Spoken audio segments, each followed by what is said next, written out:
Oh, I'm in. Yes, Kevin. Good evening, everyone. Good evening. Big John's here. Now, Councillor Arut Shah has just been speaking on ITN.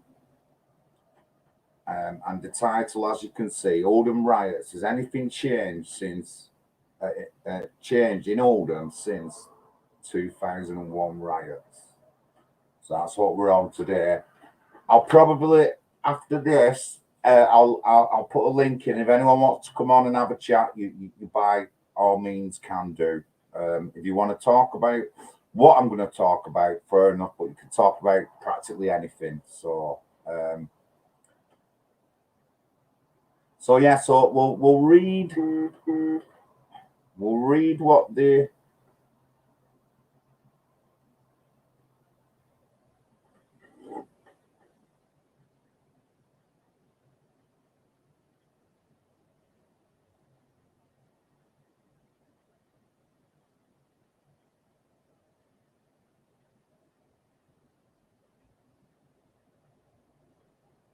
answering a text. So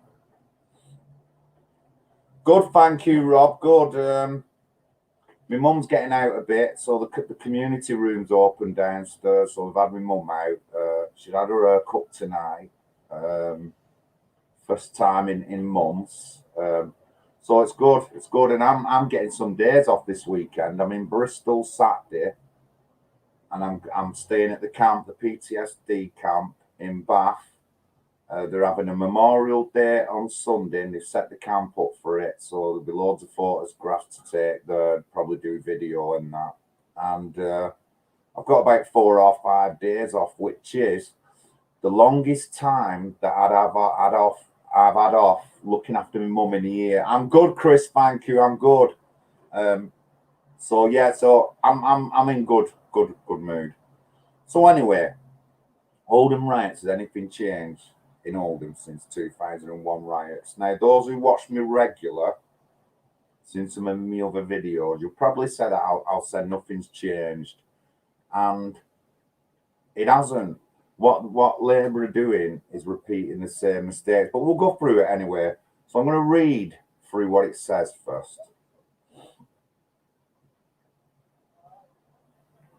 Oldham's new council leader insists 20 years after the town's riots that poverty remains an issue, but race and religion are not. It is telling that Councillor Arut Shah's first speeches as she took the helm featured promises to make the area cleaner with a crackdown on litter and fly tipping. There was no mention of Oldham's past problems with racial tensions that gave rise to disturbances in 2001. In the aftermath of the riots, Professor Ted Cantle wrote a report for the government which said getting children to work together was an urgent task. He has since praised the work of Waterhead Academy, a school established in 2010 for the children from Asian and white families. The town's interfaith forum, now remember that, just take note, we'll come back to this, but the town's interfaith forum, bridging Muslim and Christian groups, goes into schools to promote awareness against terrorism and racism. It was established after the riots. Some believe the passing of time and the new generation coming through have seen greater harmony. I'm just going back to the chat now. Freedom for Britain. Yes, mate. Son of God, how are you? Vile Media, how are you, man?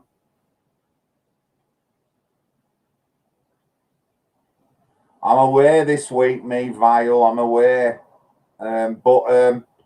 But we've got Billy, Pag UK, is running a demo starting at Victoria, and they're heading up to Greater Manchester Police Headquarters. I wanted to do that, but there's something coming up to do with that anyway. But he's headed up there, but I'm in Bath, me. I'm in Bristol on Saturday. Then I'm headed to Bath. Good evening, Andy. Good evening. Billy Tudor. Billy, what, you going to Bristol? Oh, yeah, I'll definitely be there. I'm going to Bristol on Saturday, definitely. Lift sorted out, but I'm staying me till about I don't know, as long as I can, maybe Tuesday or Wednesday. I might have to make my own way back. But yeah, I'm definitely going.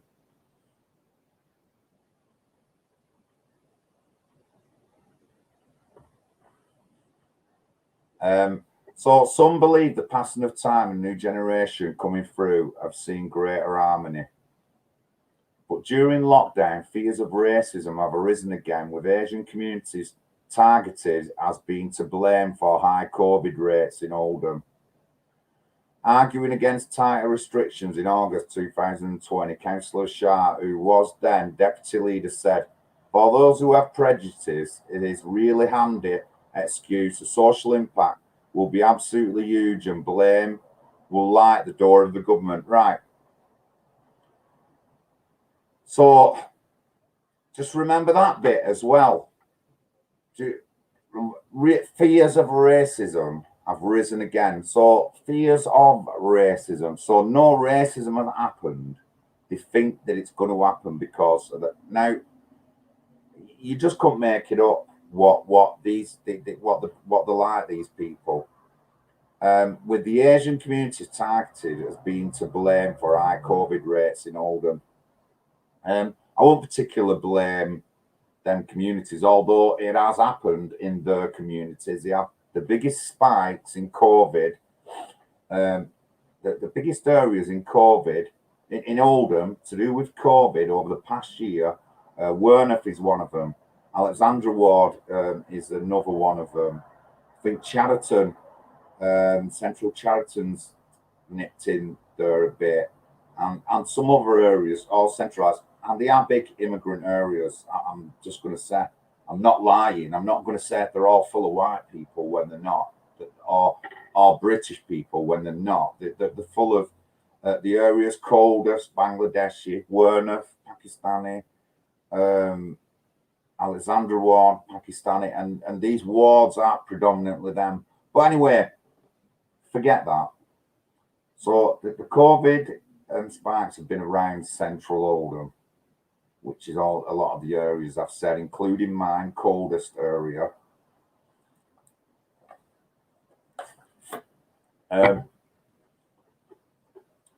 The charity End Child Poverty says Oldham has one of the highest levels of deprivation in the country, and the children there are 6 times more likely to be living in poverty than in more affluent parts of the country. That's right. That's right. But we'll get into why there is so much poverty, and I'll take you to the main reason of why there's so much poverty, which they will never say. The councillors will never say. Jean Stretton, I've got it written down here. She never said. She never said either. If Councillor Shah is right, and being poor is more likely to cause tension than being a different colour, can Oldham continue to make progress away from the riots on its streets? So that's all the reading bit in it, and we'll break that down. We will break it down. No, Vile, you do. Well, actually, I will actually try and get me the speaker speaking mainly if you can. But yeah, I will have some.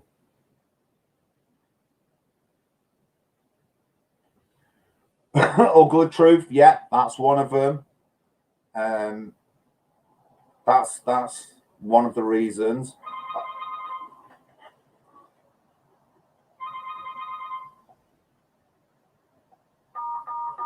Sorry, my sister's with my mum, but she is downstairs, so.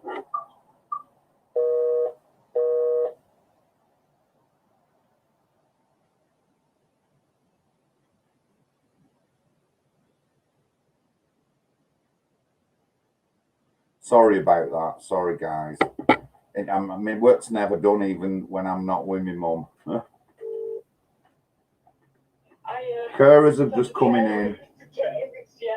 Right. So yeah, So yeah, so let's get to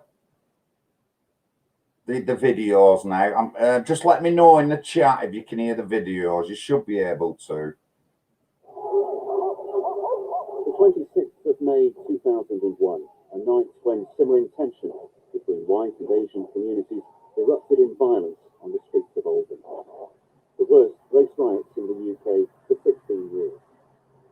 The trouble started here outside this takeaway, which was then the Good Taste Fish and Chip shop. It was early on a Saturday evening, and a group of Asian boys got into an argument with two white children. That soon escalated into a fight involving large groups of teenagers and men that spilled down Roundthorne Road and into other parts of the town. The violence that continued for another 2 nights left more than 20 people injured. Riot police were deployed, cars were set alight, a pub was firebombed, and the town's mayor was targeted by arsonists. At 4 o'clock in the morning, my daughter woke me up that our house is on fire. It was scary for me and my children. Riaz Ahmed still serves as a councillor for what he says is now a very different town. Oldham is now a much better place. It's more cohesive and people get on with each other. You can never say never, but I'm sure we'll never have that disturbance again. 2 official reports into the trouble pointed to segregation as a cause, different communities leading what were described as parallel lives. A description of the town that its new leader doesn't recognise today. We're in the town centre now, and as you just look around, you see kids. You don't see a group of Asian kids or a group of white kids. You just see kids. I think we've learned so much from 2001. I think everything we do in the pandemic is an example of that. It's about coming together as Oldhamers, and I hope people will continue in that spirit. 20 years on, a chance for them to reflect on what happened and what's changed. A younger generation now, they grown up with multicultural people mixed in. They live in cohesion, I think. Yeah, they're not completely together, but there are few problems, but yeah, slowly but getting there. Andrew Fletcher, ITV News in Oldham. So that was the first one. Segregation, that was one of the things that got blamed on. Talked about this before. But I mean, there was people telling the council, right? One of them was my old man. And how it went is, in the early 90s, he's approached the council. He's got influence. He approached the council. Look, this social housing and putting them all in the same place isn't working. It's not going to work. It's creating tensions. And he wasn't the only person. And my dad was Jamaican, but he wasn't the only person. There were other people saying this. And then 6, 7 years later, we had the Oldham Riots, which was blamed on the things that my dad said to the council at the time. And the biggest failure with Labour is they're still not learning them lessons. And how do I know this? Well, if you watch my YouTube, I've got a little clip in of Graham Stringer, 30-year veteran with the Labour Party, Blakely and Broughton area, and I questioned him at all his things. And I said about the riots and about not learning the lessons and not repeating the same things. He's come on and he says, I'll find the clip for you now. He comes on and he says, well, we have learnt lessons here in Manchester since the Oldham Riots. And then a month later, it come out that Victoria Agoli had been abused and they'd not done nothing about that gang of lads. The same similar kind of thing has been going on in Oldham as well. And it's come out in Manchester now. And you just couldn't make it up, honestly. I questioned him. That's why I said I went to hustings at a mosque, absolutely rampacked, and I stood up and I put my hand up. As soon as she said you can ask questions, I put my hand up, and that's what I said to him. I said, you're not learning your lessons, and you haven't learned your lessons since 2001, since the Oldham Riots. And then he's come on and said, yeah, well, I have learned the lessons. And then a month later, all that to do with Victoria. Then since then, we found out that they haven't reported over 100,000 crimes since 2016. You really couldn't make it up what Labour are like in Greater Manchester, specifically in Oldham. Now, they got to blaming it on poverty as well. Well, why is there so much poverty in Oldham? Why is there so much poverty in the UK now? well, we're not exactly letting people in who are beneficial to us. We're not. A lot of the people we're letting in are no skilled, right? Which is, I'll pick a kind of people, Romanians. There's no doctors and nurses that are Romanian. You can point some out to me, but there won't be many. And a lot of these people are low skilled, and when they come here, they start on benefits. As soon as they get here, they're on benefits, and they stay on benefits, and they have a long time on benefits, and they have large families. So that means there's less money in the coffers for council tax. That's why they have to take it off everyone else. That's why they have to cut all these services to save money. That's why we don't have a court, a magistrate court, a crown court, no more. They've all gone. They've moved somewhere else. We don't have the little police station that we. When you go up, is it Huddersfield Road? There used to be a little police station. I'm sure it was go up Huddersfield Road towards Shelburne. Used to have a little police. Or was it Littlemore? Littlemore used to have the little police station. These little things, all these cost money. They're all gone because we don't have any money. The police don't have any money. The council don't have any money. You have to go on 3 weekly rotation on your bins, and there's more rubbish on our streets than ever before. And we talk about, again, video said, creating ghettos and putting them all in the same area.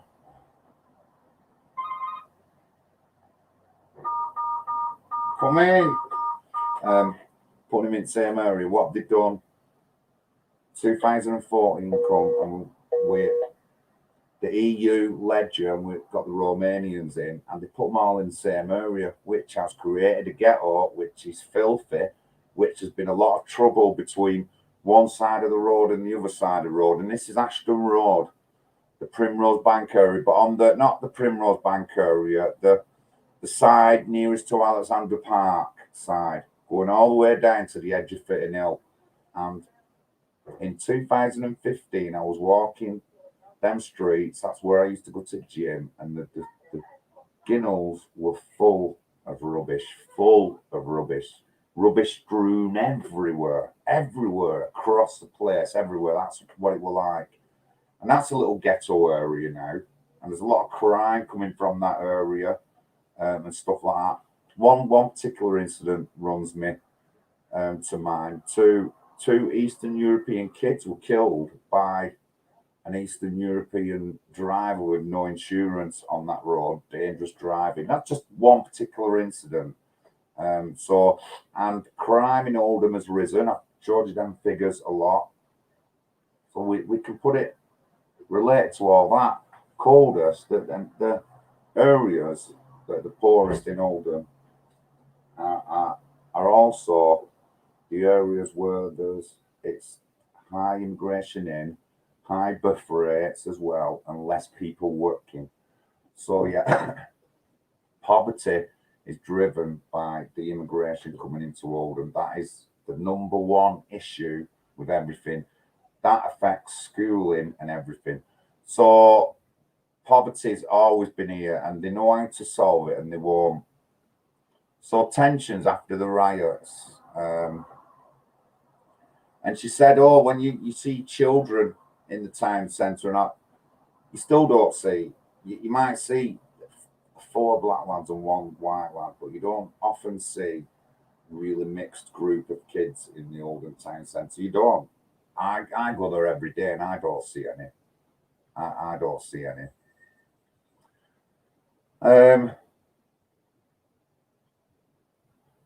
So that's about the talking bit and all that lot. Like I said, they was well warned. They're not learned the same lessons. And I mean, after the Oldham Riots was a Gavin Opley incident. Good evening, everyone. I hope everyone's okay in the chat. Anyone who's new, thank you very much. Yeah, you're right, Horatio. We'll get into that in a minute. One of the things they said, Horatio, was is tackling it by education and getting the kids educated better. And somebody commented on one of my posts a couple of years ago and said the same thing. But that didn't work out really well, but I will get to that in a minute. But anyway, anybody who's first time on, I don't care whether you're any kind of group member, whichever group you're on. Thank you for tuning in. Thank you for tuning in. I'm ramping up a bit now because with me talk with Horus, I want to try and focus on shouting about people who are guilty. We've got evidence of chief inspectors saying things for appeasement so that people don't riot. I've showed you the email. Let me just get the email up now. I've showed you the email. Right. Just let me. Bear with me, guys. Bear with me. But anyway, thank you. Yes, God bless. Good evening, sir. Thanks for tuning in, everyone. Thank you. If you want to come on afterwards, I will put the link up. But just let me get through this, and then we'll get on it. So let me find it. Right. So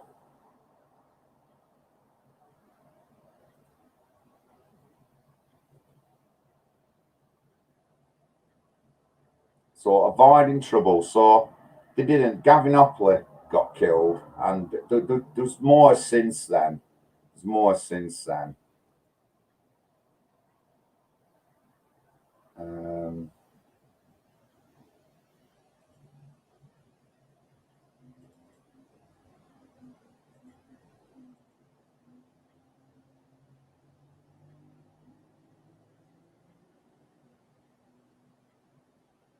Don't think it's worked out as well as I wanted it to work out.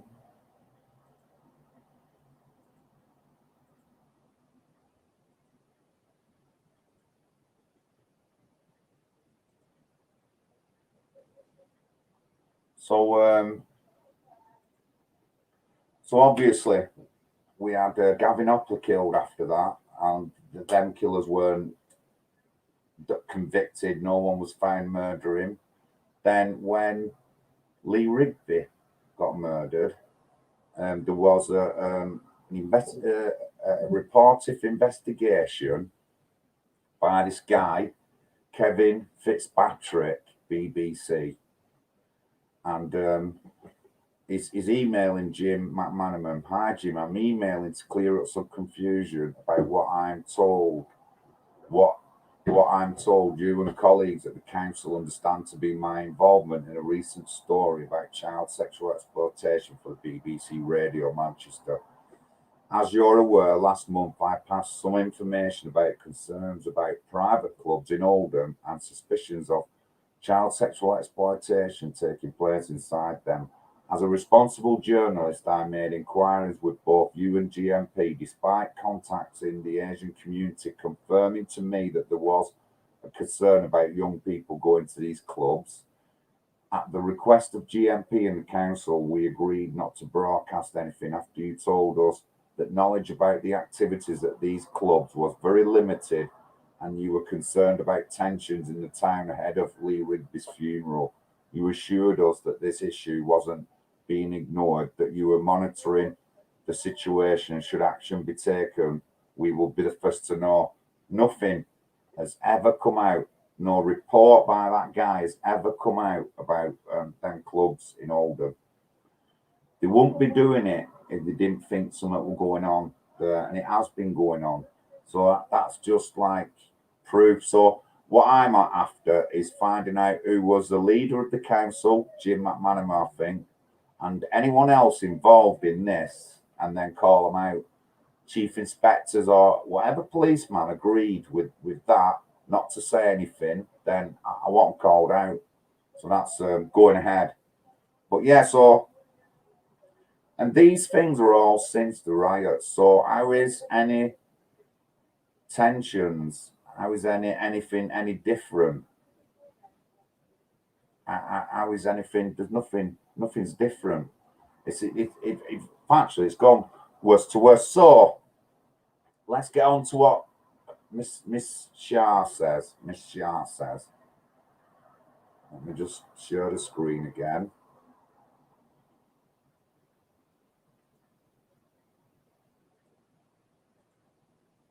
Here we go. Attitudes have possibly changed over time, whereas it's not a thing for us anymore. And it might have been back then, where there was challenges, around languages and, jobs, and poverty is the issue. That's what the real issue is in places like Oldham. It's not about race, religion, or anything else. I think where you're going to see poverty, you're going to see tensions.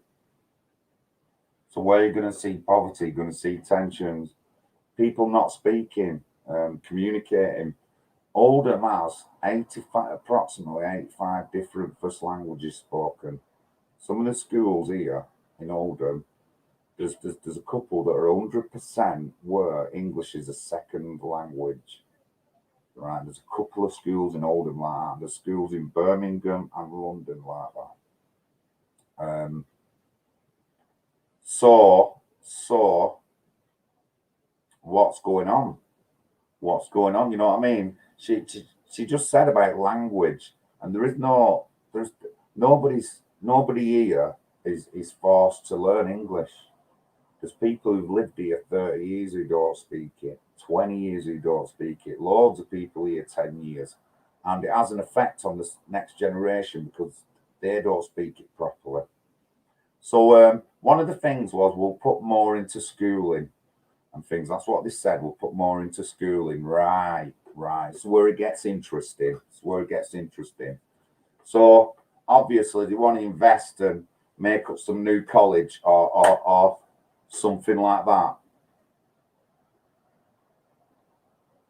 All right, so let's just get on it.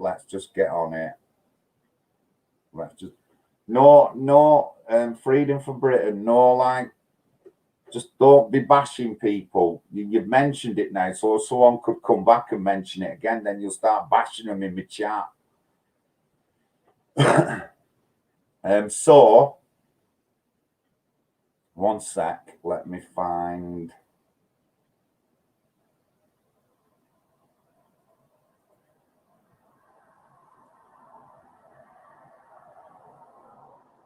So let's put more into schooling. This is what some guy said. They're putting more into that education and stuff like that. Well, let's see. What kind of education. Well, they did. They made a new school. There it is. It's just at the top of Middleton Road, opposite the swimming baths in Oldham. 14 million pumped into that school, and it was a complete disaster. Greater Manchester University Technical College in Oldham was shut down after 2.5 years. The failed school, shut by ministers after just 2.5 years, will have cost taxpayers around 14 million.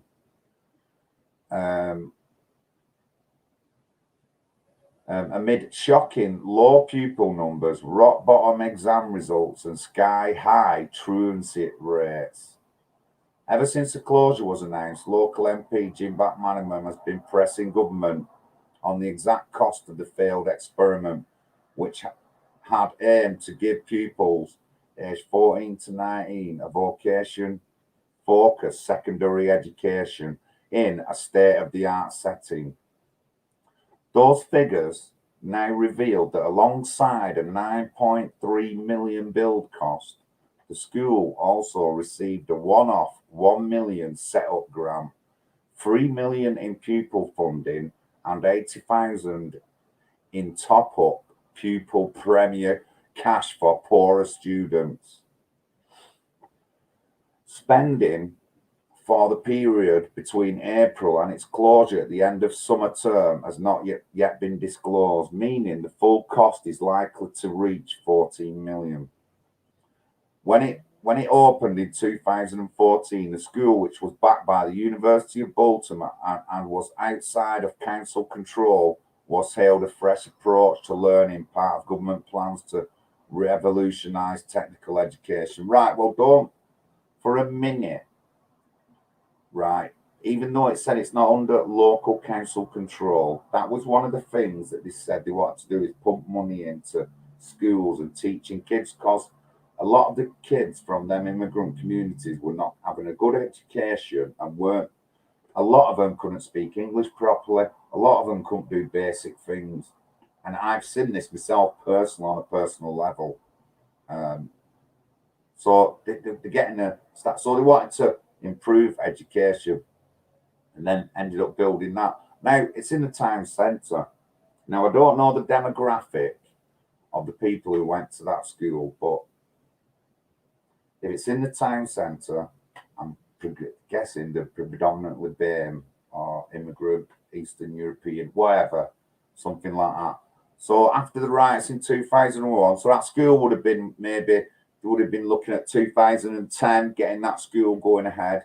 Then it opened in 2014 and shut down 2 years later. Honestly, you couldn't make it up what it's like in Oldham, like for wasting money for a start. Now, if our council thought it was the wrong move, they would have said to the Bolton University, was that it's not going to work. It's not, but they never said that. Oh, what our council was like, oh yes, let's have this. This is going to work. This is brilliant. This looks ace on the books and all that lot. What a failure. Now,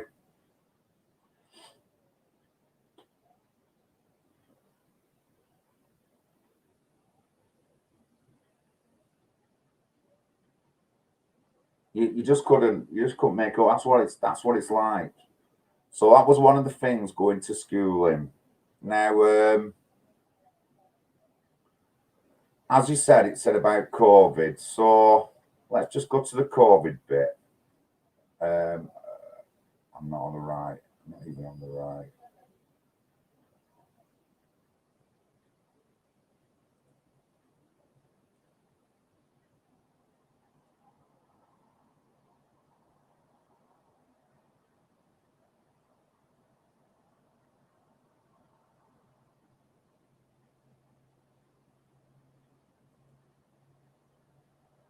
So yeah, it was on about COVID. Yeah, there's going to be racial tensions because of COVID.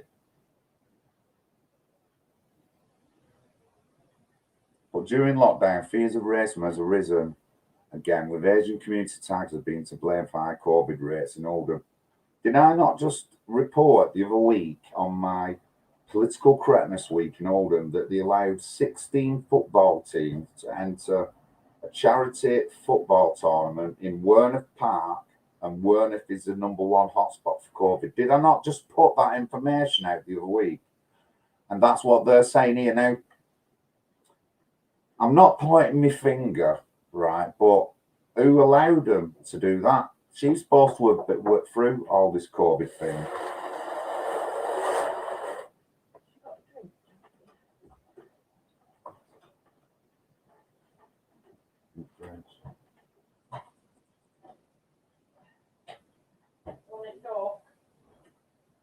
Yeah.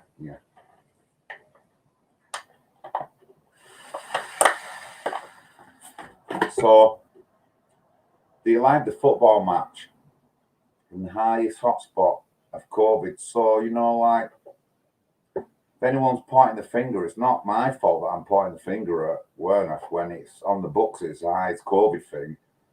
I'm just mentioning that the council allowed 16 football teams in a charity football event. And when you looked at the pictures, I've done a video on this. Wait, hang on. John, just shut up and get the video. You just get the link up to show you the stuff. That's what I'll do.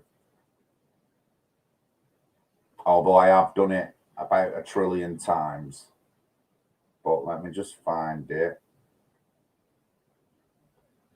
Here it is.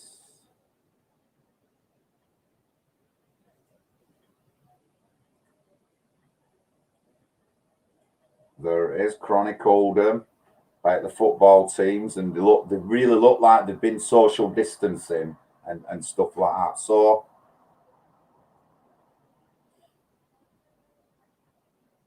yeah, I love how but during lockdown, fears of racism have risen.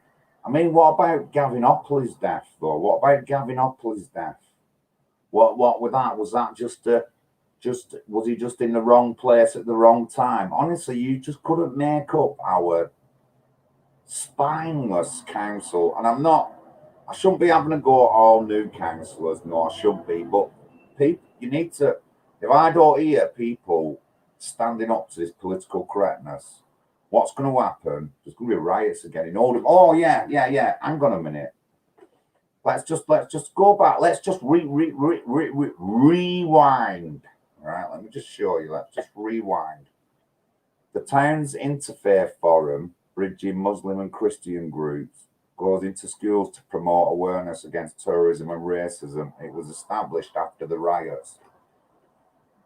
Can I just say that a senior guy who gets money off our council, who's in that interfaith forum, was saying that there could be riots again on telly over LGBT teachings in school. I've put again. I'm not gonna just say it. I've put the link up a million times, but I'll just get it up again just to confirm what I'm saying. I'll just confirm it. Hold on a minute.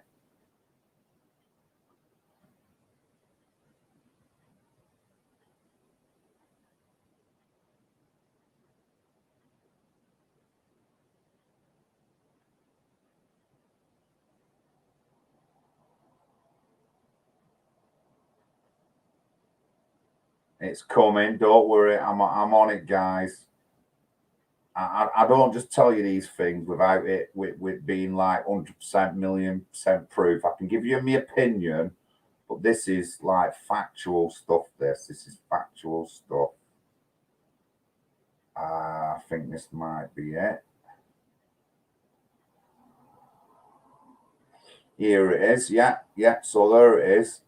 Nassim Ashraf, a member of Oldham Interfaith Forum. Rewind. Let's just get back to that article. Oh, the town's Interfaith Forum. The town's Interfaith Forum. So a guy off that forum was saying there could be riots again if they don't take LGBT teachings out of school. Honestly, you just could not make up the hypocrisy of Oldham Council. You know what I mean? And that guy who said that is on the Interfaith Forum and gets money, gets your tax money to sell out live on telly. Why aren't Oldhamers kicking off? Honestly, what's up with everyone in Oldham? Why isn't a councillor bringing that up in the council meeting? Because I certainly would be. I certainly would do. And they go into schools to promote awareness against terrorism and racism. Oh, that fucking word again. That racism word again. So, they go into school to promote awareness against terrorism. Yeah, that's good. Wonder what kind of people to get in though. Let's just have a look. What kind of people to get in to tell you about terrorism? All right. Let me just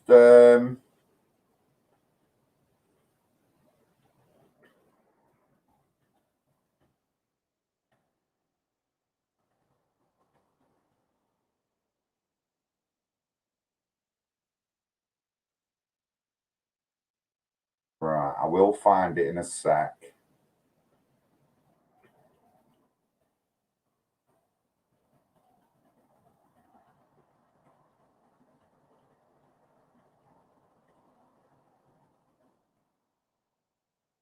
Oh, here we are. So, this interfaith forum. In July, Oldham's Mayor Shabir Kumar and Manchester MEP Fazil Khan attended an anti-terrorism event in Oldham with guests of honour Pakistani extremist Muhammad Niqab Ur-Rahman and Hassan Hasib Ur-Rahman, both of whom led a campaign supporting Mumtaz Quadri's right to commit religiously motivated murder. The event was organised by the Ramadan Foundation, whose selectivity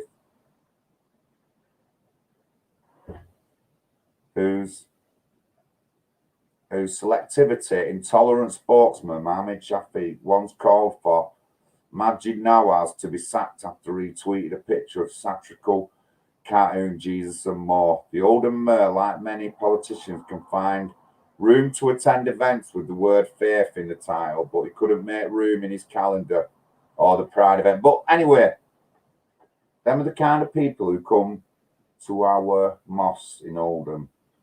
And the guy who the one who they supported, the campaign, Mumtaz Quadri's right to commit religiously motivated murder. And what he did, a governor, some kind of governor or something like that in Bangladesh or Pakistan or whatever, he wanted to relax the blasphemous laws, and this guy thought that that was bad and killed him. Then them other two guys supported him, and they're over here in Oldham mosques going round preaching about terrorism. Honestly, you just couldn't make it up. No place for hate in Oldham unless it's hate preachers. So there's and this was after the riots. This is 2017. 2017.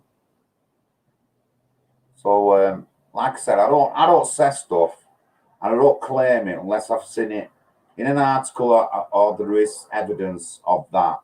I do make my own opinions sometimes, which I'll come to towards the end of this. So I'm breaking down that everything she said is just like full of rubbish. She's just going around the corners. She hasn't got down to the nitty gritty. They said poverty, but they never said why that poverty is there. That poverty is there is because of mass immigration. And I know a lot of the FNATs, and a lot of you will know the David Coleman 2066, the more than 50% or less than 50% white in the country. Well, in Oldham, that's going to be before 2066. I guarantee it. Before 2066, if we don't do something right this very minute. And I'm all for no permanent settlement or immigration and no refugees and asylum seekers. It's simple as, and I can give you proof about all that. In the future, they might change. They might have a vote on whether to open doors, but I'd still be a no. We don't need it. We've got enough people here in this country to run this country 100 million times over. We can make this country great and rich again with the people we've already got here. So yeah. So they go on about terrorism, promote awareness about terrorism and racism. It's always racism, and I just can't get it when I keep thinking about Gavin Hopley. I really can't understand the word racism when I see about Gavin Hopley. I can't understand it. There's plenty of others I can mention, but I'll mention Gavin because I was around all this time and I was working. I remember the riots. Couple of times during the 3 days or whatever, we did travel up there and go through the areas and seen all the bricks on the floor. We were hanging around in the Roundthorne area, which is behind the pub that they burnt down, which was Live and Let Live, I think the pub was called. If someone someone can confirm. I think it was Live and Let Live. Oh no, it weren't. It weren't Live and Let Live. It were another one. But so you couldn't make it up. The one of the leaders of the Interfaith Forum is calling for riots again because of LGBT in school, and they protested. And what we've also seen as well nationally is an increase against. We've seen the Batley teacher getting attacked. Then another teacher. While I was in Barnsley with Daniel, something happened at a school up there, and there's protests against them. And what happened in France? They did that cartoon. Charlie V did that cartoon or whatever. They ended up going in killing loads of people. Now, obviously that hasn't happened here yet, but I'll tell you what, it's coming. It's coming. Someone who will do something about a cartoon or something like that, and then you'll be targeted, and they'll be calling for your death. So all these things are rising all the time. So for her to say stuff like that, I can't wait to get in that council chamber. I can't wait to read a speech out. I can't wait to tell them in layman terms what the I really can't. I'm so pumped up for it. I'm so pumped up for this. That I want to be in the council meeting and I want to talk and I want to be prominent. And as soon as if I get a place in the council and I get to be a local councillor, they're all going to have to listen to me stuff because it'll be all over the place. It'll be all over every news channel everywhere. I'll guarantee it. Well, no, might not be, but that's what I'm hoping for. And people will hear stuff like this, like well said. So the riots, we see Hebdo. That would have won. Charlie Hebdo. Thank you, guys. Thank you.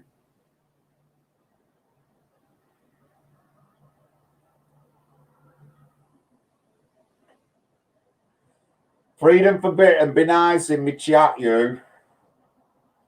Right, so the riots. Now, the tensions that they were saying was correct, but the years coming up to that, there was just a massive increase in assaults on women, and a lot of the times it'd be from the town centre. Or in the 90s, and in that early 90s, Oldham had a massive boom in town centre. Those from Oldham will know what it was like. It was one of the best places to go in the northwest for the amount of clubs and bars you could go to, and the difference in the town. And it was at that time there was a big increase in sex attacks on under 21-year-old girls going home in taxis and things like that from the town centre. Because at that time, a lot of the places you only had to be 18. So I'm not one for youngsters drinking me, because I've seen the effect. When we look at the rape gangs in Rotherham, we can see how easily them kids were manipulated under the influence of drink and drugs. And I bet a lot of them can't even remember half the stuff that got done to them. This is one of the things that happens when you're that intoxicated. You don't remember things that happened to you. And I'm sure people who drink beer, who are in this chat now, good evening, Rita Ricketts, Brett Fisher. Thank you, guys. I'll come on and talk to everyone in a bit and less about this. But yeah, so drinking. There's countless stories of abuse cases where drink and drugs is mentioned. There's been so many charges against these people who drink and drugs. It's one of the worst things we have in young people is drink and drugs. I'm not saying that they can't take them, but when you're young, as adults, we all know that you build up resistance. And now we're in our 50s, 40s, or whatever. We understand this now, but we didn't understand this when we were younger. And those who drink or have drunk beer, you can contest to that, So I'm big against young people drinking. But Oldham was a big place for drinking. And it won't be uncommon for girls to be in the town centre who were under 18. And there was a massive increase in sex attacks. My dad had said to the council, they didn't do nothing. Then we had the riots. And I think that this is my personal opinion, but I'm not going with the full lay of the land, the way that the media have explained what the riots were about. I think it goes a bit further than that. And I'm going to go on the lines that the riots happened because some had been found out. I think the riots happened because the police were on to them about other things. That's all I can say at the moment. But this is my opinion. Once I go into it and I do collect more evidence on that opinion, I will put it out a bit more. But there's more to it than them riots, than what we see in the media. And I'm sure anyone who's read things like Easy Meat and some of the lesser known reports. Tommy Robinson, I didn't want to say that name, but as talked about a load of things as well. And there's quite a few people who talked about more behind the riots than just what we see in the media. But there is certainly more to it. But you can see how politically correct Ron Oldham is, and he's still like that now. Right up to date, there was a guy, Javid Mia, 23 years old, not suspended sentence for sexually assaulting a woman, who is too afraid to come out of her house because he was the only breadwinner in the family. And at the time now, with this Sarah Everard thing and feminists and violence and all this thing coming up against women, and he wasn't jailed. And I showed you the other week, I showed you a similar offence committed the year before where he was jailed, and he was a white dude. It didn't look like he'd worked, but he got jailed.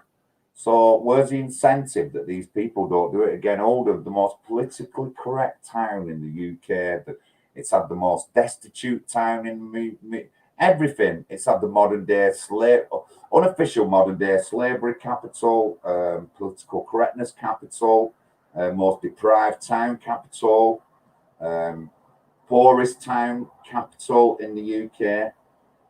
So your tax monies, it's all being drained away because there's so many people on benefits. Remember, I don't just say this lightly. Oldham has a benefit bill, yearly benefit bill of 500 million. That's $500 million. The only other place higher than that, is in London. And yes, you can guess it.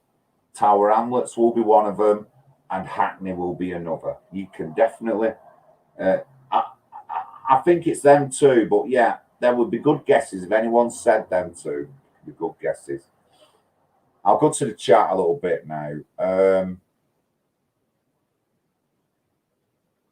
So yeah, I don't particularly think anything has changed me. And like I said, there was a guy calling for riots who works for the Oldham Interfaith Forum, who we give money to. Your tax money goes to that, and he's works for the Oldham Interfaith calling for riots. You just couldn't make it up. Good evening, everyone. Absolutely good evening, Paul Holland. For all my new subscribers and all that, thank you. Thank you. Thank you very much. Thank you. God bless. Thank you.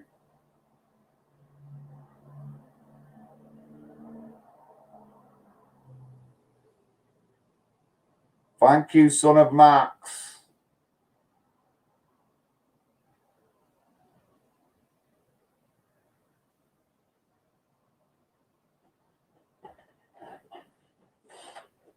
Yeah. I'm hoping if I can get some time in Dover, but I'm not going to go to the docks. I'm going to go to the town centres. I'm going to ask Active for his banner next time I'm down and go to the town centre with that banner. There's a nice area where that banner can go out, which is a half circle area near the finger, and just talk to people. I think that's I'd like to do that. But anyway, so Oldham. So like I said, a guy said to me about teaching and getting people educated. They tried it with that college and it failed. And in the thing to do with the college, let me just get it up again. Truancy, it says. Now, I'm just, how many times I have to say, it's a good educated guess about the ethnicity, the major part of the ethnicity of that college would not have been English. They wouldn't have been English. They'd more than likely be Bangladeshi, Pakistani, with some Eastern European, maybe. I'm not 100% sure. I haven't seen any kind of figures, but it's in the town centre. So if you live in Saddleworth, 6 miles away, you're not going to travel to that school, no matter how good it is. At 6-7 miles away, the education place in the centre of Oldham is for the central wards around Oldham Town Centre.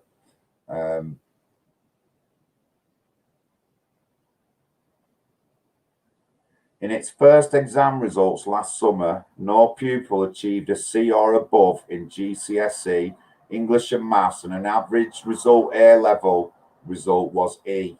And that was, when did we do this? So this is 2016.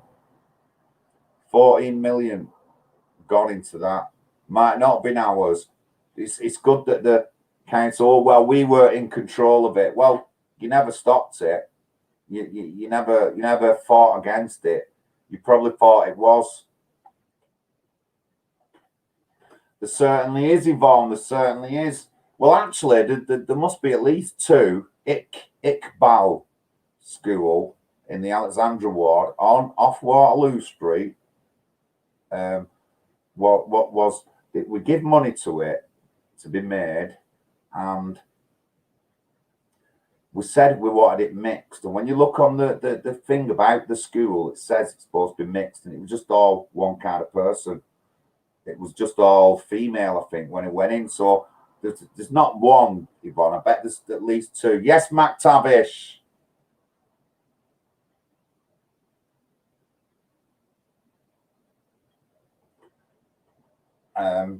And of course, there was the Clarksfield School involved in the hostile takeover plot, which nothing ever got said about again.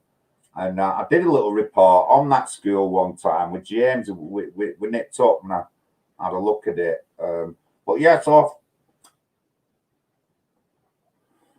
I don't think anything's changed in Oldham.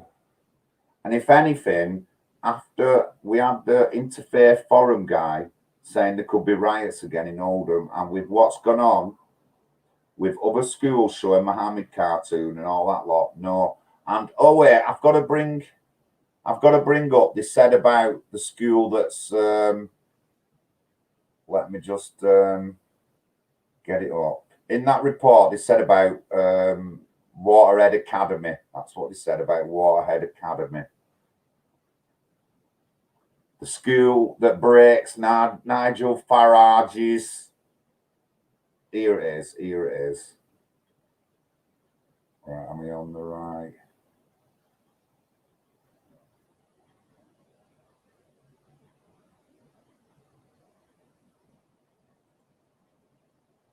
Divided Oldham inside the school that defies Farage's narrative.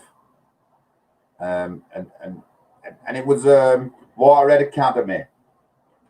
Now, I don't know if there's been any trouble at Waterhead Academy. And if anyone in Oldham, if you knew Breeze Hill, today, so someone said to me today, well, James Goddard actually said to me today, John, was there a school in Oldham that had to be fenced off within the school, segregated from the people, different like gangs in the school? And I said, if there was one school, it would have been Breeze Hill School, which is mentioned in here. And Breeze Hill was they just threw everyone in, and it went from a pretty good school to a shit school, and it's not there no more. And they had to make Waterhead Academy because they never thought of anything of everyone throwing everyone in the same pot. Honestly, there were knives pulled out, proper violence at Breeze Hill School that I heard just before it closed. So yeah, it does look all right. I don't know if there's been any problems at that school, but hang on a minute. We can't just think about one school. Let's just move up to Yorkshire, to Huddersfield. There was a school there where they've got metal detectors. Kids were coming to the school with knives. There was gangs meeting at the school afterwards, bloodying each other up outside the school gates. That was in Huddersfield not long, about 2 years ago. And there's been trouble at other schools. And when we look at schools now, drugs, weapons, son of father, let me see.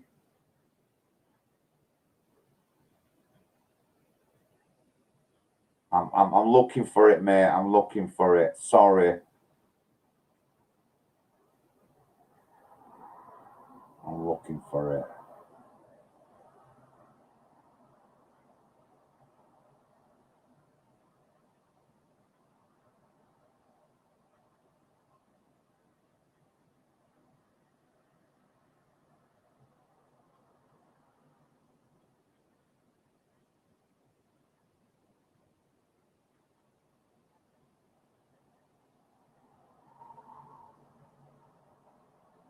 Oh, I missed it.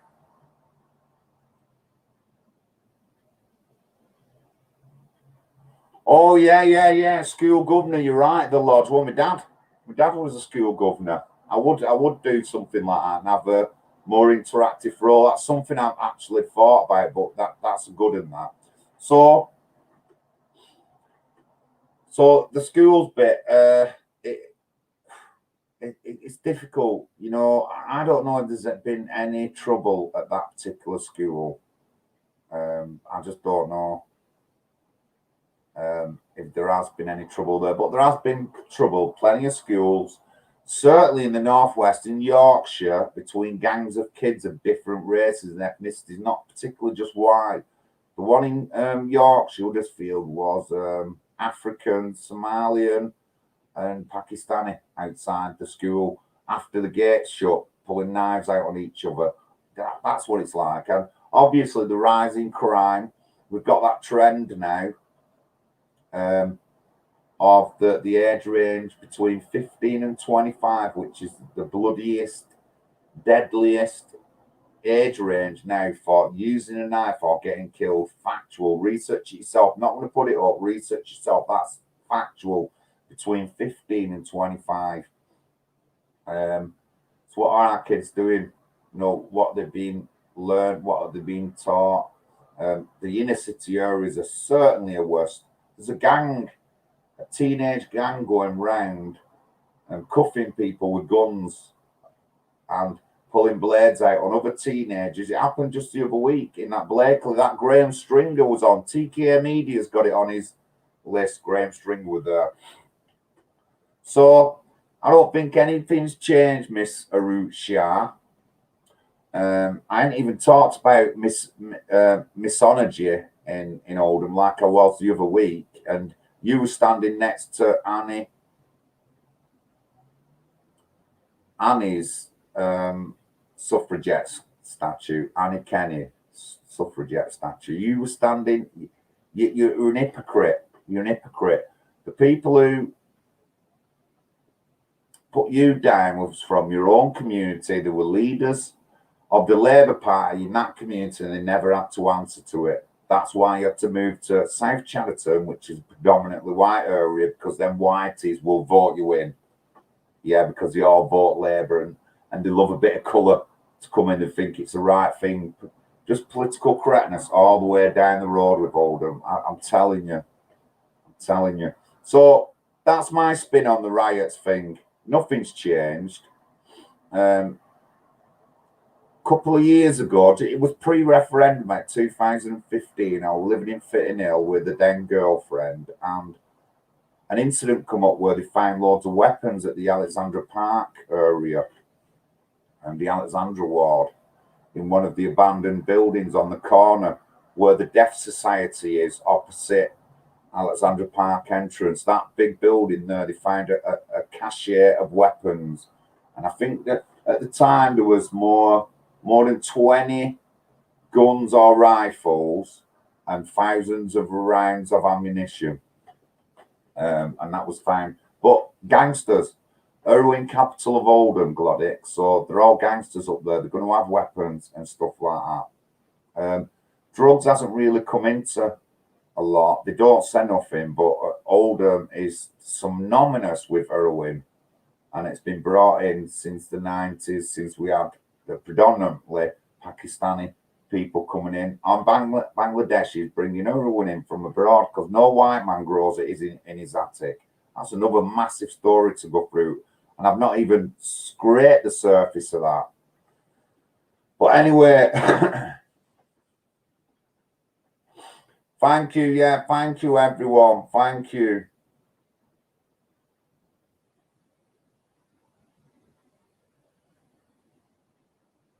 Biomedia School was closed due to gang fighting. That was Breeze Hill. I remember that.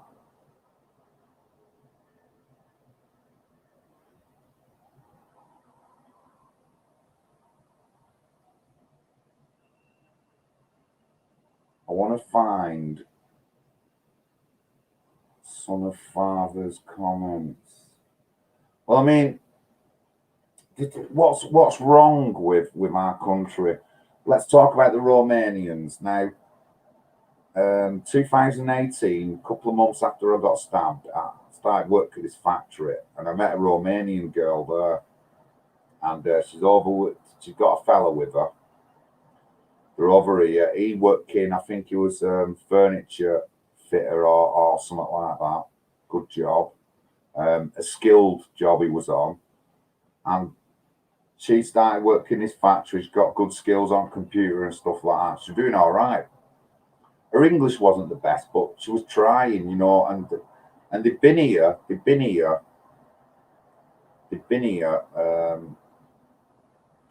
so many years, and they've not got their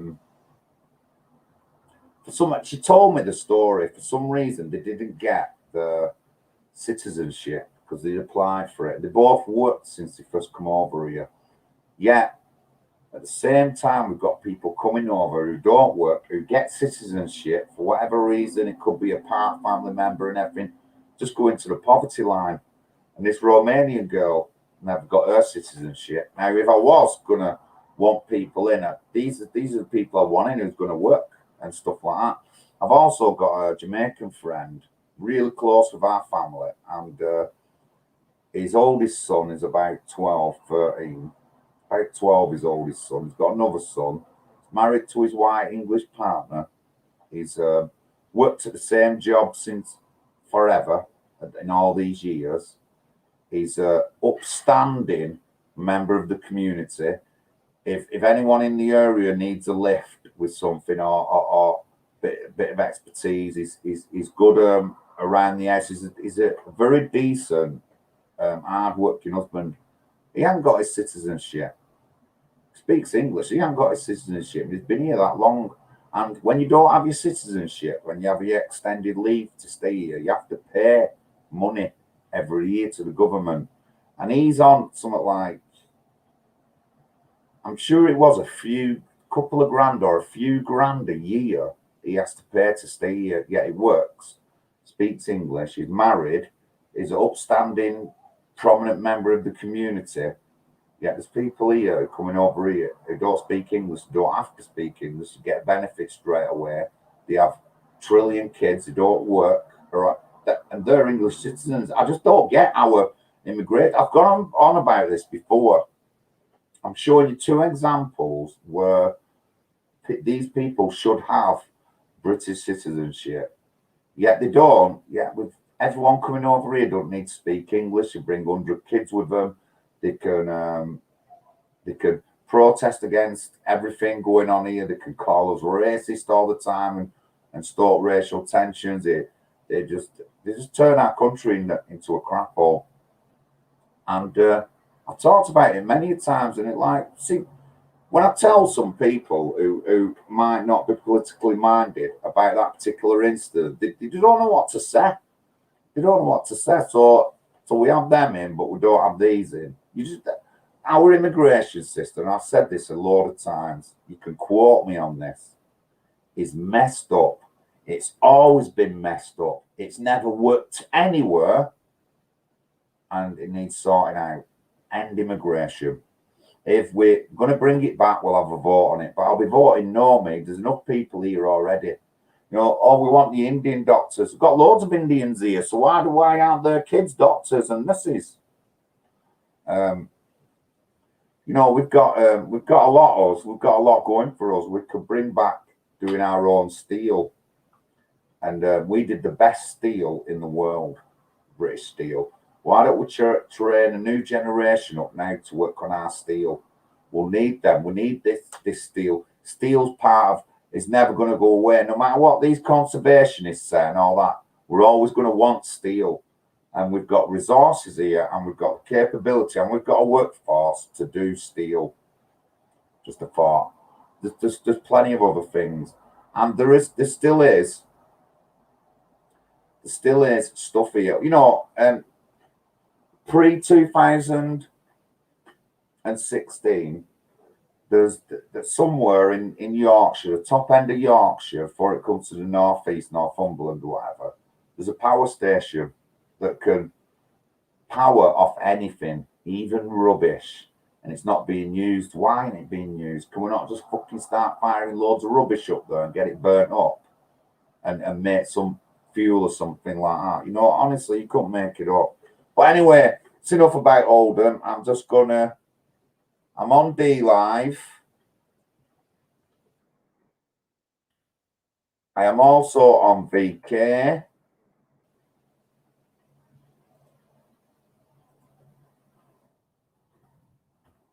And of course,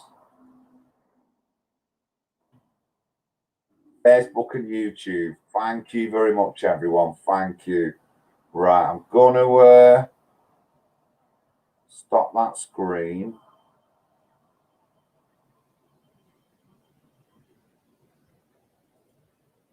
Put my cam on. Sorry, my telly's on. So yeah, I'm in Bristol on. I am in Bristol. Vile Media, my emails, by the way. Something up with my camera there. It's a bit. I'm in Bristol Saturday, Justice for Bunny. And then I'm off to the camp for the weekend. They've got a Memorial Day on Sunday that they've been working on for the past few weeks, and it looks really mint. So I'll get loads of photos, and I've got to finish off doing a video with Joe about when the camp were raided, because even though the media won't talk about it, I'm not going to say anything that's going to get anybody in trouble. I'm just going to say what things that are going on. I'm not going to get anyone in any trouble, and there's not, they don't say no restrictions for me. It's just that the lefty media down there said they can't report on it, but you know, I'll be doing some more on that over the weekend. So I'm not sure, you know, I'm going to be doing any live streams. I might do in Bristol, what Justice for Bunny, but at the camp I'm doing a lot of recording, and I want to have a sit down with our Joe and chat about a few things. I'm also dressing up at the camp. I'm also dressing up at the camp. That's all I'm going to say. But if anyone's there, they'll find out. But thank you, everyone. Thank you in the chat. Like I said, Big John here. Very interesting stuff. And like I said, I'm not shy in saying what I think and what I know that's true. And I'll say it.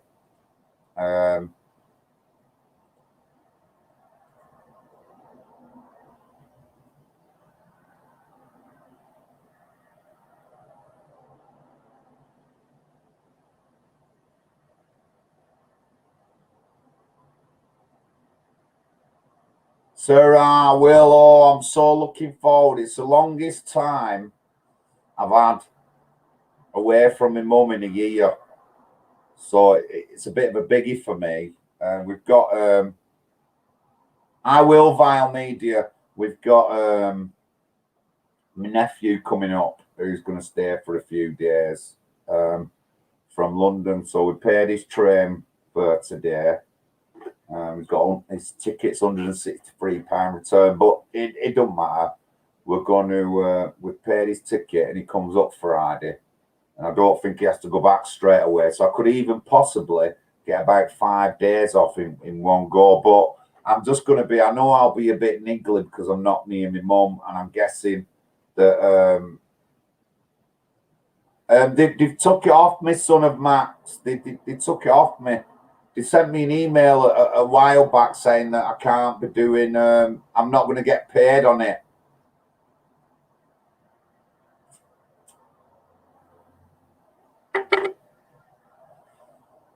My PayPal's there though, and I can get a proper link for it. But anyway, so yeah, so I've got a good few days off, and I'm dressing up as well. I might have mentioned it, but I am dressing up.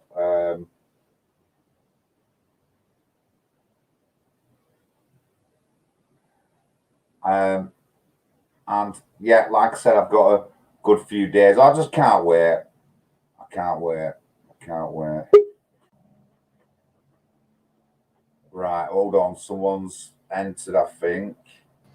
God bless. You're in. God bless. How you doing, fella? I'm good. How are you? Never as good as you. I'm only in for 5 minutes. I was supposed to be gone quarter of an hour ago for my food, and I've got a nice lamb shank from Wales. From Wales.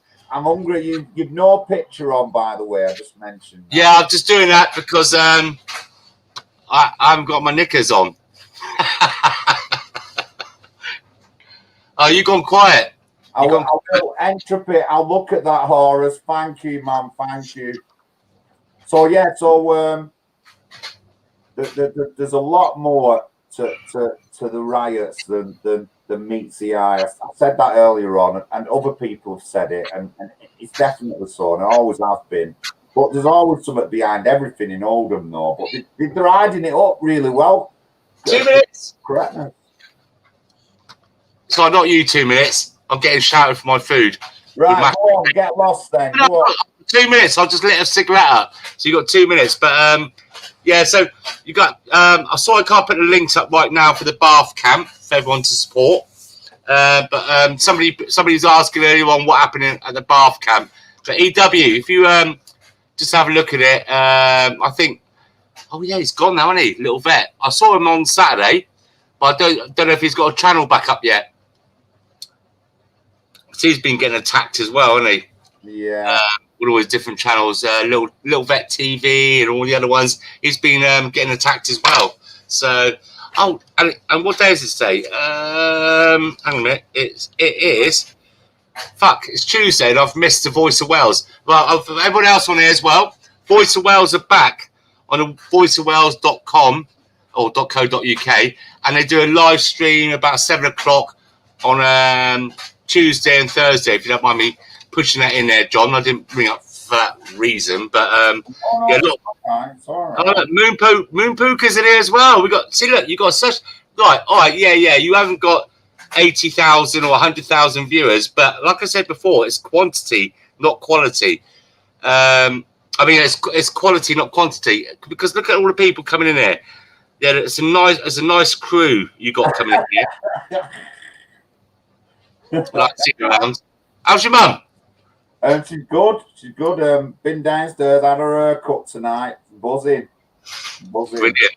Oh, I looked for what's his name? Broken Arrow on the channel we was talking about the other day. I couldn't see this. You said he is filming. No, yeah, I wasn't filming at the time, but he said his footage was going to RT. RT. That's what he said. Yeah, I did look around for it, and I couldn't see nothing about that footage from that day you was there. Was he on the wind-up? No, he wasn't on my footage, but he definitely was there. Filming. He had his big camera and all that. Oh, look at all them all coming in now. Bastards. Pots and beans as well now. All the good ones are just jumping in now when you come into the end of your stream. Well, I'm not coming to the end of it. I said I'd open it up. I'm trying to. Someone has got PayPal link, and I'm just going to sort it out now. But yeah, it's. I'm just like. It's just been so extreme. Some of the things that have been going on, and I don't think people notice. Like I said, we have riots, and we've had a guy just a couple of years ago saying there could be riots again if we don't take LGBT out of school. We've had protests against teachers at Batley, then it happened again in Barnsley the other day. It's happened in Birmingham. It just doesn't bide well that things aren't going to be nice. I don't understand people can't see that. It's just crazy. It really There's lots of crazy stuff going on. You know, like Simon Sideways. I think he's removed himself from YouTube now because he's having a lot of shit. But he's on Telegram, and he put a post the other day where it's outside like a Palestinian shop and a few other shops in Birmingham, and he's like a hate preacher, you know they call him, screaming for the Muslim army across Britain to rise up, and then we're not to take any more. Have you seen that video? No, yeah, I have seen it. Yeah, Was that Birmingham? I think so. Yeah. Yeah. Well, why is that? Anyway, how's Discord going on? You building up on your Discord yet? No, I'm here because I'm not been using it much. Sorry, I'm just looking at my phone, guys. Okay. Sort stuff out here, and it's not working. You need to promote your Discord up a bit more because, like I said to you on the phone the other day, us YouTubers, and we always like stick together around that. It's just we're getting smashed, and so we've got to keep the vibe alive. And maybe there's quite a few other little platforms, but I do quite like Discord. It's the only thing about it is you go on it, say like 10 o'clock, 11 o'clock at night, and before you know it, it's 5 o'clock in the morning, and like 10 cans of beer are gone.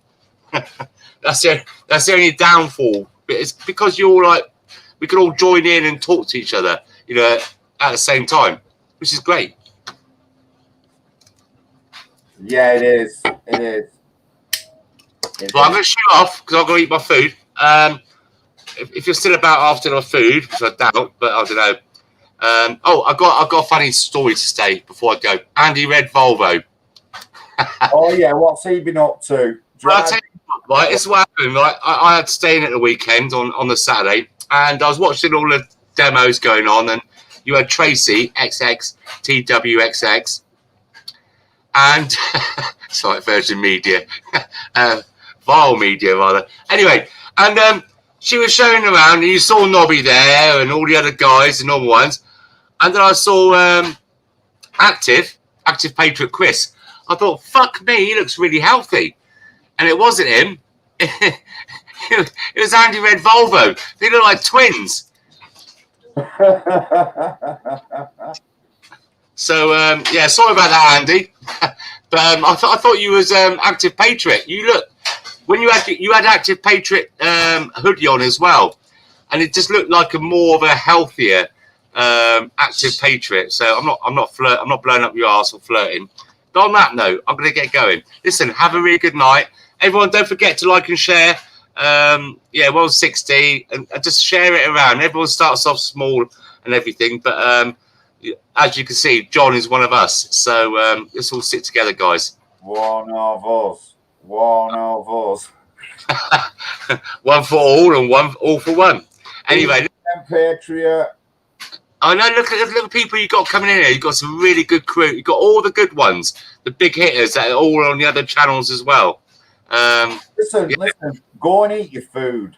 Yeah, I've got to go because I'm rabbiting now. See you later on. Go on. All right. Let me go. I'll just stop. Hang on, that one there. So yeah, just interesting stuff. She says all that. She said about COVID, but did you hear the bit where she went? Racism could be coming in again because it, not that somebody has been racist. And let's point the finger. They had that football match. Now, if I point out, does that mean I'm racist? This is Oldham through and through. It's why everyone needs to stand up together to get off this horse. It's just unbelievable. I can't see it going anywhere better than riots or trouble again. They've been protesting against the Cairo mill, and you can protest, but when I start hearing that they're going to rape and kill people, then we've got serious issues in our country. And Oldham is a focal point because of that factory. There is a couple of other factories in the UK and some abroad, but that one mainly. What they're going to do is someone going to firebomb it or something, or is someone going to get injured or something like that. And I've had enough when it gets to that point, but typical Oldham, they'll let it get to that point before, and then they'll throw their hands up. We didn't realise.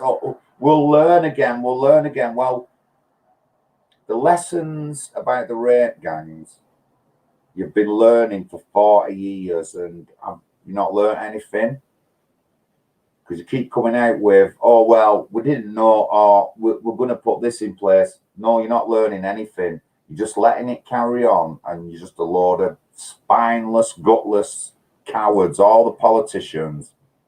Well, 99 point so many percent are like that.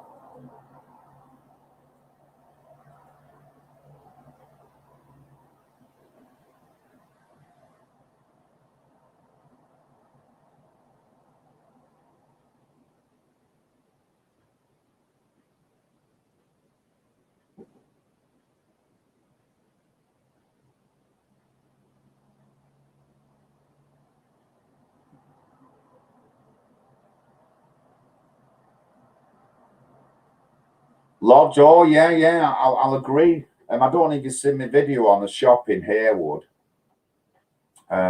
where over a period of a year, there's counter-terrorism have been to the shop, illegal immigration have been to the shop and took away apparently 3 illegals, and customs and excise were at the shop. Then I find out that one of the guys in the shop had groped a 14-year-old girl. Honestly, you just couldn't make it up. I've talked about the exact thing you're saying. I've talked about, and in the northeast, we know that in the northeast, Operation Sanctuary highlighted 500 people to the immigration department. Didn't say how many were illegals. I've talked about this with Horace. Didn't say how many were illegals, but highlighted 500 to the immigration department and 100 of them for immediate deportation. And that is just one area where they've caught some of them. And we know that that figure is going to be astronomically bigger than just 100 men. It'd probably be 500 men or something like that. But yeah, definitely. I've focused a lot on stuff like that. And like I said, that Haywood one was a prime example. So the 3, the patriot who did the homework, I'm not going to mention him. I'm not going to mention this guy's name because he got attacked and arrested because he tried to stand up against these people. So I always kept his name out of it, and I said I would. But he showed me the evidence. He showed me his research, and he thinks that there's a group of these guys running shops between here and Merseyside, and a lot of them are illegals. And we know the figures. The government have come out with higher figures now on illegal immigrants, so it's there. It's just ridiculous. I didn't even get into going on about.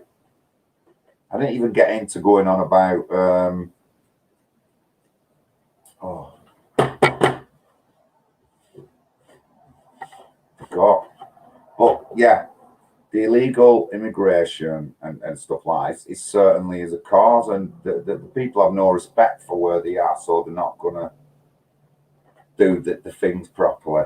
But yeah, I just wanted to mention, I looked at the video, I was talking with James, I've looked at this video, and I spotted all the things going on about that COVID. It was, well, sort it out. She was supposed to sort all these people out, and she said she'd done well in COVID and getting everyone vaccinated, but she didn't do well in stopping them doing stuff like that. And racial tensions, how can I forget, when I talk about racial tensions, how can I forget 200 masked men and youths being escorted directly into the centre of a white estate to the Tommy Robinson MEP campaign, proceeding to throw missiles, brick everyone, beat a lad up outside his door, cause damage to vehicles and stuff like that. You know, like when is that like stopping racial tensions? I just want someone to explain to me how that helps the racial diversity question. How does that help anything to do with racism, doing something like that? How can I even, I feel a bit ashamed that I never even mentioned that until then. How can anyone talk about racism when they let stuff like that go on? And at the same time, all the leaders of the council were in town. going on, oh yeah, we love everyone. Yeah, we don't like racism. Me, James, and a couple of us went up and we chased them round Oldham Town Centre. But yeah, you just couldn't make it up what it's like. What it's like living in Oldham. Yes, John Davis. Yes, everybody in the chat. Big John here. Going on about Oldham Riots. You've heard me. You've heard Arut Shah, and you've heard me break it down a bit more, fill in some of the blanks that she never mentioned or anything. The rates, the immigration poverty rates and stuff like that. It's all there on ONS figures, and it shows it for what it is. Just going to try and look for a couple of things that I have.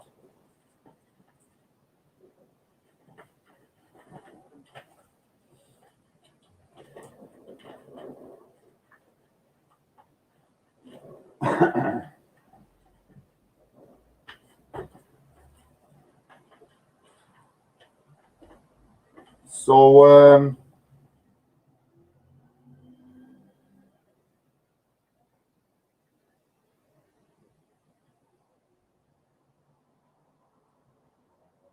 I've got some census details here from 2001 to 2011, and it's the increase that they think would be right by 2011, but obviously it's 2021. So the Alexandra Award, it's saying 2001, 63% white, 22% Pakistani, 3.8% Bengali, 10% other non-white. Now, I'm sure that figure will definitely have increased.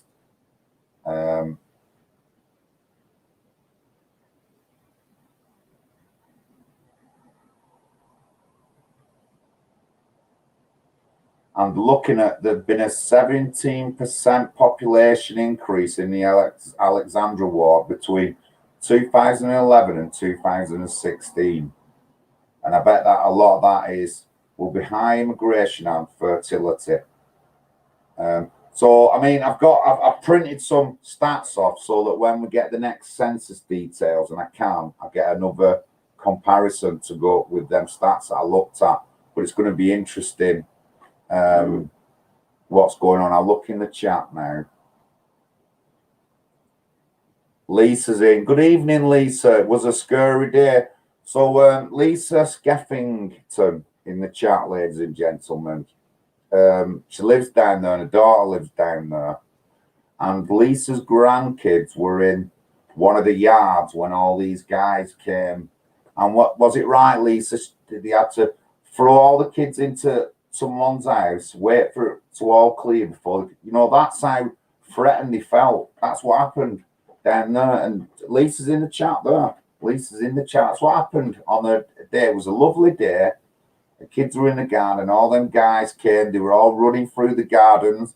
A lad on one of the houses on the corner had come to the door and he ended up getting smashed in by 6 or 7 of them.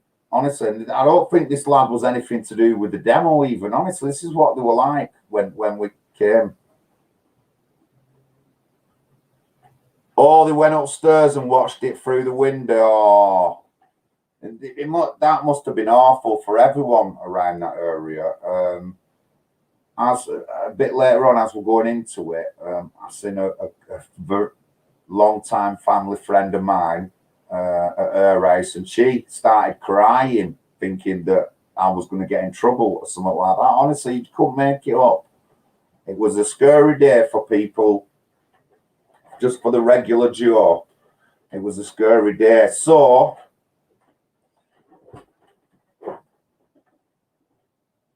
it's coming. It's coming. Hold on.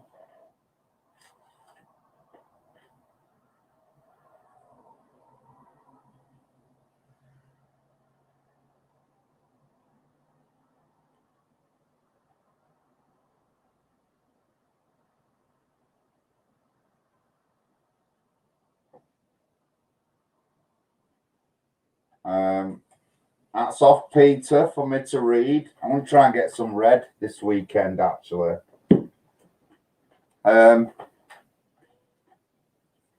So yeah, it was a really scary day that day. I mean, so what happened is X amount of them were arrested. Then they were due in court. We got to know 2 days before Brett, Rita, Mank, Dave. They're all in the chat. They all came down with me hells as well. Paul, we went down and we got them going in and out of court, and asking them why they were throwing missiles at women and children, which in fact they were. Obviously, the lefties tried to come on. They even made it like I started all the rioting. This is what they were going on about, the lefties. Some of the tweets. Everyone was seen going to John's house, loading up with bricks and things like that. This is what they put out on Twitter. Obviously, the police never come round to me. We did, actually, a couple of people. Good evening. A couple of people. A couple of people officially complained to the police, and Kim was one of them. And we ended up going to Liverpool on a day, speaking to the coppers, giving my name as well and details to say I want to say something about it. So, you know, and they tried to make out that it was me and I started it all. You just couldn't make it up what them lefties are like. I swear you couldn't make it up. So, serious things, honestly, I can really see.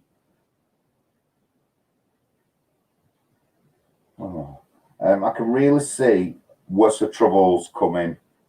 And if it's not gang fighting, it'll be something like over religious things, like I said about some cartoon being put in school or something. That's what it'll be over. It's coming. It's coming. This LGBT thing, it is definitely coming. Definitely coming.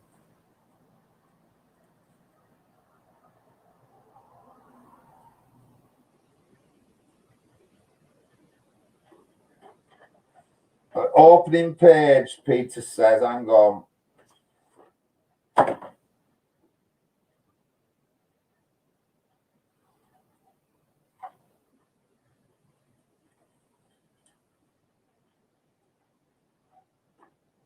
It's coming. Hold on a sec.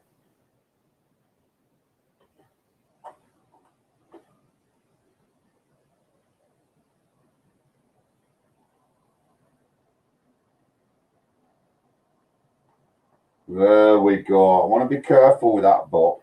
I hate getting it out, actually, because I definitely don't read it when I'm tired. I don't want to go to sleep and wake up and I've kissed your book to death. I don't. I've got a few books, actually. I've got Shazier's, the Gory's stepdaughter, the Gory's daughter. I've got a book by Carol Higgins, another abuse survivor. She climbed Kilimanjaro. And my book of the moment is suggested by Katie Fanning, Flat Pack Democracy. I'm halfway through it, and when I finish that, I'm going to win any election I run, to tell you the truth. I'm motivated. I'm motivated for it.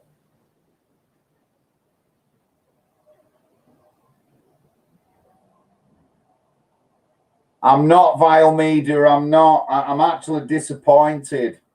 I don't know if you've heard of the troubles with Joe Finney. So I'm a bit disappointed, actually. I'm very disappointed. But somebody I know is looking into maybe starting his own political party, and with a group of friends, and I'm interested. I'm interested to go under a banner. But there'll have to be a few things that I won't accept, or that or stuff like that. There'll be a few things. Right, let me just get the comments up.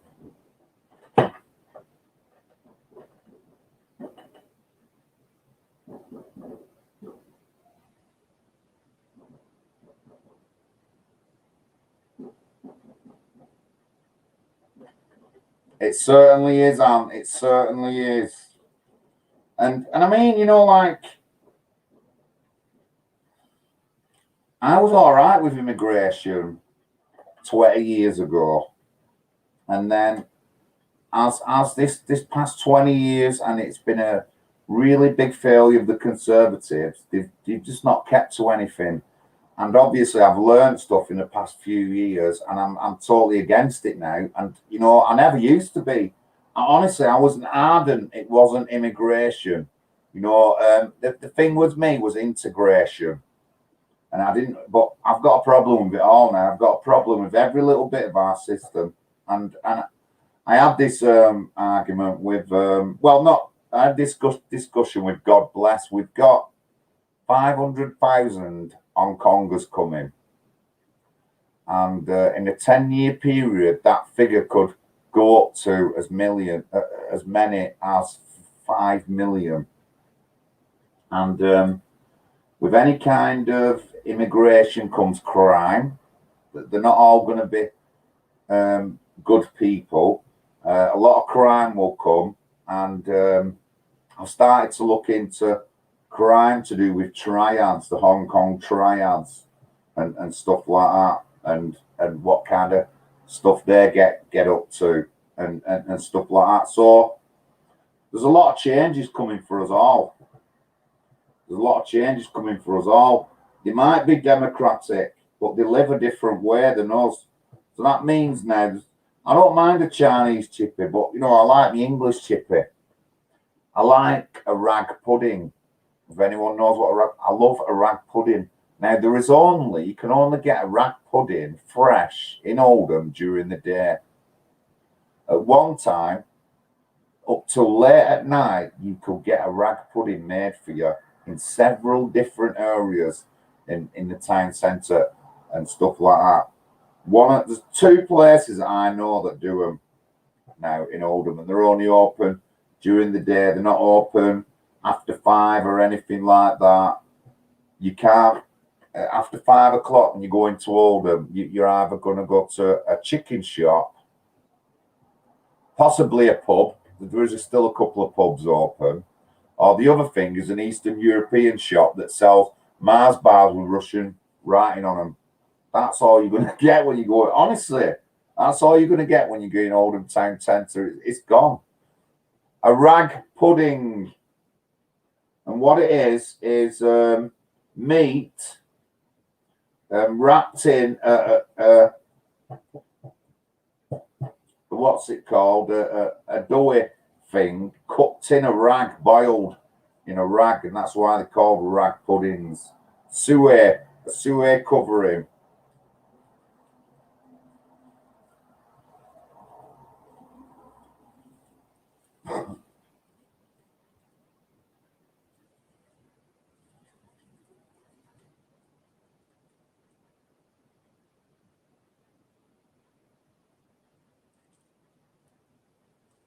Yeah, it's madness. It's madness. But they said that things are going to change, not, but they don't. They don't. And I'll just get this hustings video up, and I'll let you. I'll put it in. It's only a couple of minutes, but it's interesting. Haggis. So we've gone to the general election hustings.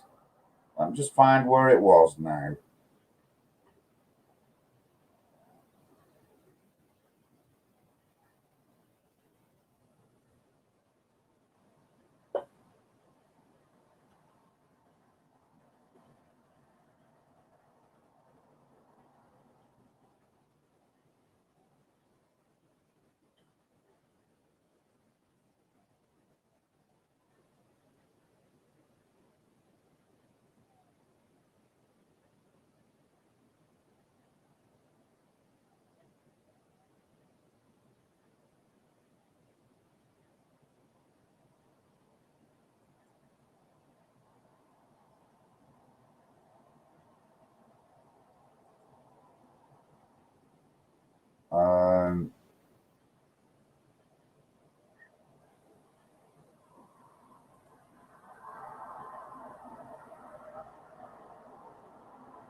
I'm just trying to find it.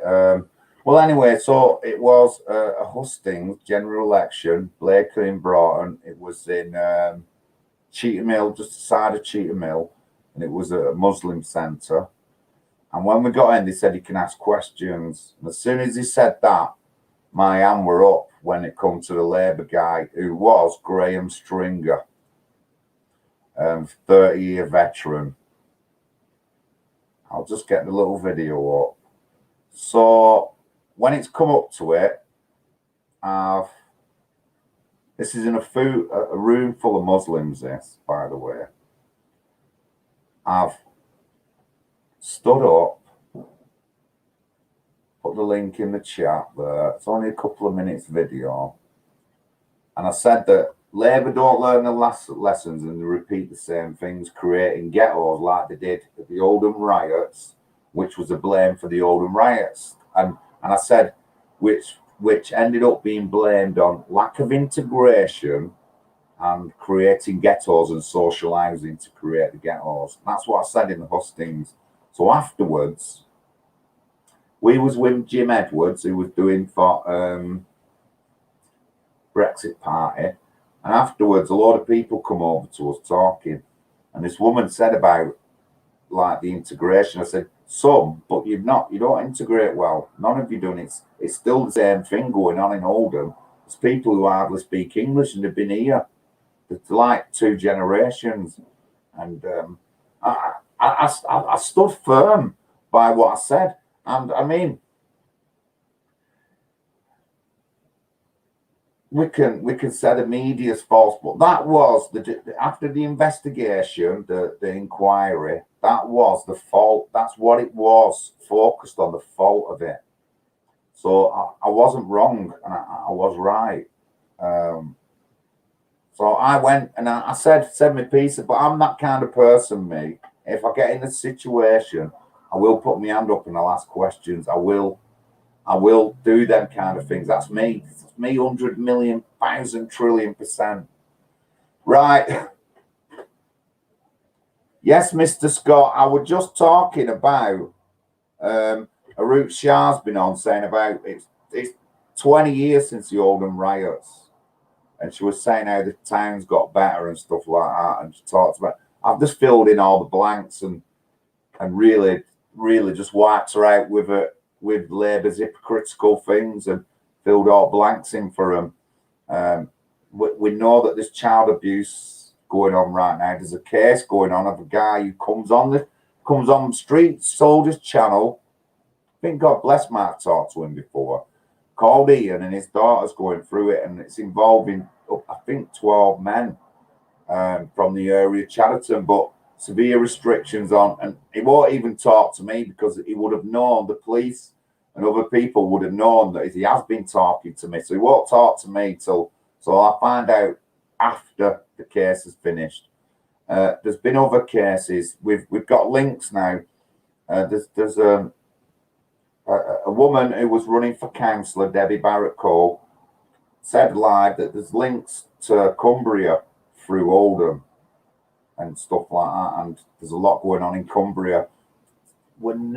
It's not at the end of anything at the moment. We're not even at the tip of the iceberg. I'm telling you, we're not. There's a lot more to come, and if it doesn't come out, they've covered it up well. That's all I can say. But we know what they're like.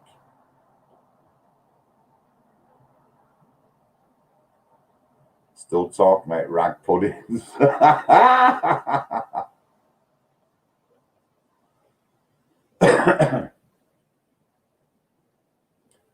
Right, so it's 10 to 11. I'm going to go. Been on a couple of hours.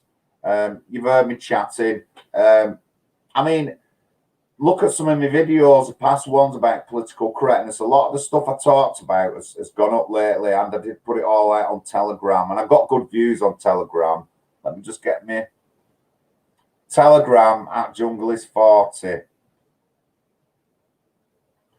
My link, yeah, it's down on bottom. Telegram. Oh, I'm John Lawrence on Telegram. Sorry, John Lawrence. Thank you for tuning in. If you've been on D Live, Facebook and VK. Thank you very much, guys. Thank you. I'm going to call it a night. I've got some stuff coming up, actually. I'll leave it. I've got something coming up tomorrow, Matt. Very interesting stuff tomorrow. And I'm at the camp. I'm in Bristol on Saturday. So hopefully we'll bump into some lefties as well in Bristol, which is, I want to go and see where the statue was, actually. I might take a couple of pictures there. Stand on its plinth going like that. Oh, no, going like that. But anyway, thank you, everyone. Thank you very much. Good night, everyone. Have a good evening and all that lot.